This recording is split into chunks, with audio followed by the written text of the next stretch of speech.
Hey, how's it going? It's Sarah, and I want to talk to you about within normal limits, WNL. It's something that we really use a lot when we're testing a kid and we want to find out, are they within normal limits? But my eyes were opened when I did a physical therapy evaluation for some back pain that I had. This was more than a year ago. This was almost 2 years ago. And he did an evaluation and I watched what he was doing. He would test all my different muscles and how I was moving, and at one point I was laying on my stomach and he asked me to lift my left arm up. You know, I don't know the names of any muscles of the back, but I saw that when I lifted it, I could barely lift that arm, but I could lift it. And I saw him type in the computer, instead of like WNL, which I had seen him put in for a lot of my other muscles, he put in WFL, which stands for within functional limits. And for me, that was like a light bulb went off. There are so many times that when we're working with kids, we can get them to functional. They might not be within the normal range or the average range, but they're functional.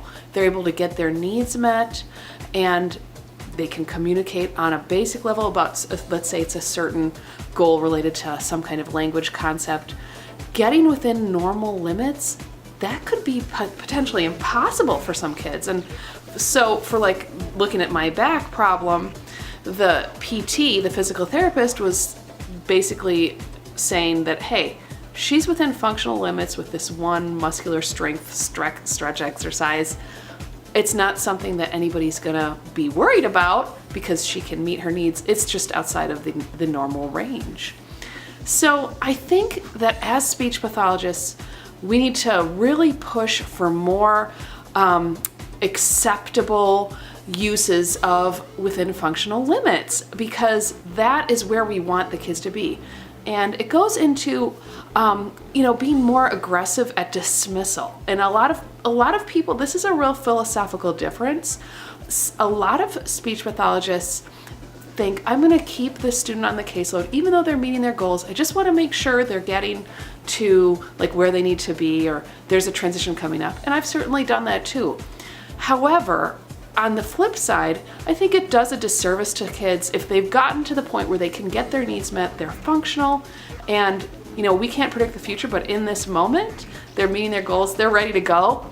Let's dismiss them and let them be have more time to be in the regular ed classroom, take away the distinction of speech and language disordered as a label.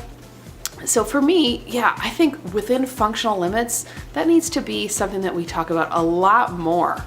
One thing that I notice is that a lot of times we feel that when we're coming to the end of like a therapy course, whether it's in the schools where it's like every 3 years we do an evaluation, in the clinical setting it's different, but when we go to an evaluation time, we feel like maybe we need to get out a test, show that they're within the normal range to dismiss.